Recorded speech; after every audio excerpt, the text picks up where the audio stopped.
In this Sengoku Dynasty How to Make Villagers Work video, I'm going to explain this process to you. So if you've got villagers to join, but you're unsure how to assign jobs or make them work, hopefully this is going to answer all those questions for you. So I've got a basic Dynasty set up here. I've hit tab to come into here, or screens button on the Xbox. Have a little look at Dynasty. Then you should see an overview of your dwellers. So we've got 5 of a possible 8 here. Then we can see jobs here, and we can see what people are doing. So if we've got something in worker, it means somebody is doing some work at the minute. So the fisherman's workplace, for example, we can see Akko is currently working here and producing 66 fish per day.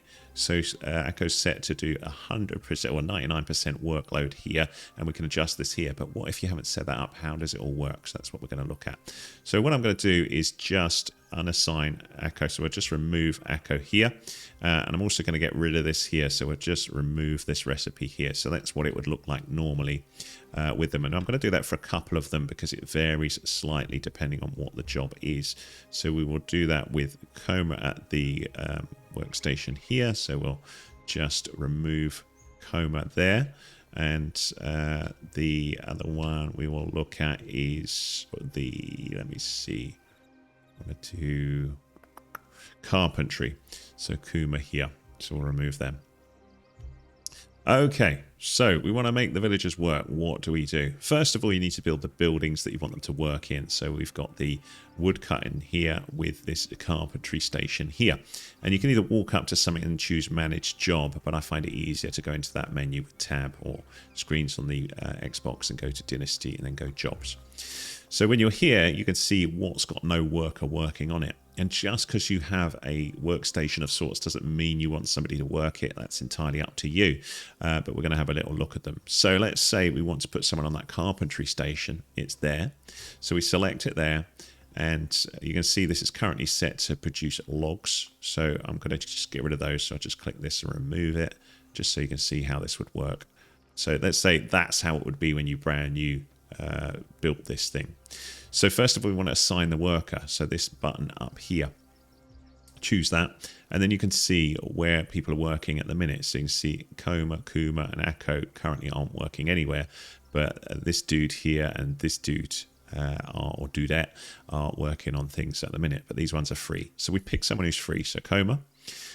We say to them, right, we need you to build something for us. So hit this plus. And we've got different options here. We've got logs, we've got sticks, firewood, and all sorts of things. So chopping logs can be a bit of a pain. So we can say, look, I want you to get me some logs. All right, so we do that. And automatically, if a tool is available in storage, it will assign the tool to them. If there is no tool in storage, then you may need to click here and give one. But you can see in general storage are 2 stone axes. So that's fine. That's where they're getting them from. If not, you may need to get the tool that's required. So if I go here and go here, you can see what we've got there, but it'll say the different things. So it says acceptable tools. You could use all of these. Now, the quality of the tool will increase production as well. So you can see if I had, say, a bronze axe, it would get 1.15 production over just ×1 with a standard stone axe. So bear that in mind. The better the tool you give them, the higher the production will be. So if we just have Coma work on logs, you're going to get 33 conifers per day out of them, or 33 logs. So I can change that intensity here. So I can say, actually, I don't want you to produce quite that much. I just want you to produce, say, 10 logs. So then I can go and say, I want them to do something else as well with spare time. So maybe I want them to produce some planks as well, but they need logs. So I may go, do you know what? You're going to be my gatherer of various things. So I'm going to say, I would like you to also get me some bamboo. So I can say, get me some bamboo, and I can narrow this down. I'm not sure whether if you put the workload up to 100%, whether that will make them miserable or not. So you might want to play around with that. But the minute, this is what they would produce per day. So we'll go with that and then escape just to come out of there. So you can see Coma is indeed assigned to that. So that shows you with a tool. Certain places like the forager's workplace don't really need tools. So these ones are set that they will gather all these different things, but there is a couple of little issues to bear in mind. First of all, let's assign a worker. So we'll assign Akko back to here. And then we can say what we want Akko to do. So we'll say, look, we want you to work 10 on there. We want a few sticks as well. We want some grass, please. you get the idea. So we just pop this up to however you want the split. And as far as I'm aware, you can have them work on multiple things if you wish.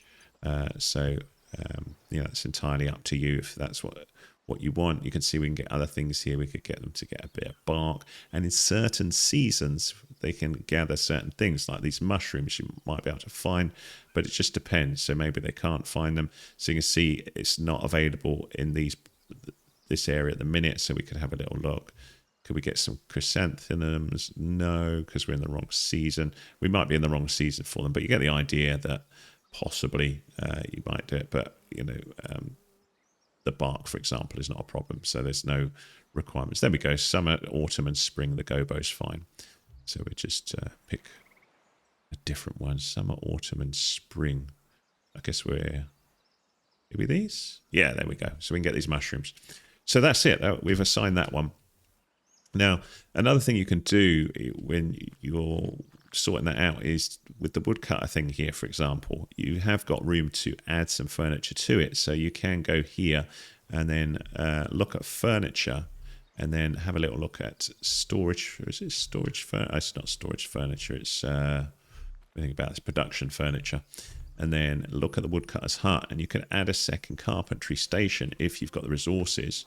Pop that in there, and that's going to give you a second workstation rather than have to build the entire stations or the hut itself. But we've now got a second station where we can have someone else work on the stuff there as well. So that works quite well. The other one I would just want to talk about is the fishing hut just before we finish up, because that one's slightly more complicated because of how you need a specific tool to get that working, which is a fishing net. Now for that, you're going to need to gather yourself quite a lot of grass. I don't know how much grass I've got. I'm just going to have a little look, see if there's some grass around here. That looks like grass. Let's see how much we got. None. I'll just quickly gather some grass so you can see how the fishing one works. Okay, with the fishing hut built, so obviously you need to build that first. And we've got this workplace here, but we need a specific tool for them, which you can build using this down here. So this is the fishing net rack 1. And if we have a little look at crafting, we can craft some rope here with straw. So I'll craft more and I'll make 3 rope.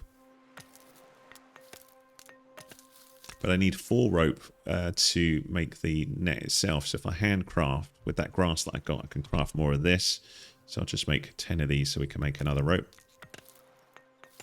There we go. So we'll craft that other rope. Now we should be able to craft the net. So you can see there. So if you're not sure what a workstation is, you can go up to it and manage the job from there. You can hit T to manage the job. In this case, assign our worker. So we're going to get Kuma to work here. Add the plus here and choose what you want to assign. So for the fish, you can see we need the tool and it picked up that net automatically, but you can see that's what it requires, fishing net, but because we had one in stock, it was automatically assigned. And then you can have a little look at these other things. So seashells is possible, but you don't need anything to gather those. They just gather them automatically. And then we can change the workload here to whatever we want. So if we say, look, we're going to have, I don't know, 50% on that, but we also want some seashells. So we'll do that like that. And that's all done. So that's all good. So we've assigned the workers. What will then happen is at the end of the day, you should get that production come through. And that helps you out with producing things. So if we have a look at our inventory at the minute and check for fish, you can see we've got 104 fish. So that's the one we're going to use to check that this is actually working. And then I'm just going to look for a bed to sleep in like this. And you can see that the production should happen. So even if I just go forward a little bit, just there, and we go, but I'm going to sleep through to the morning. So that fish should improve the amount that we've got. And let's go and see. So you can see down there we've got various bits have been produced. Let's see whether we got any fish. 136. So we did indeed get some more fish there, which we can then cook and then use to feed everyone in there. There you go. Hopefully this Sengoku Dynasty how to make villagers work video helped you out. If it did, give us a thumbs up please. That's much appreciated. Any comments welcome. If you need more help with the game, let me know with what, or have a little look at the tutorials at the end of here. If you like what you see, hit that subscribe will you. Cheers.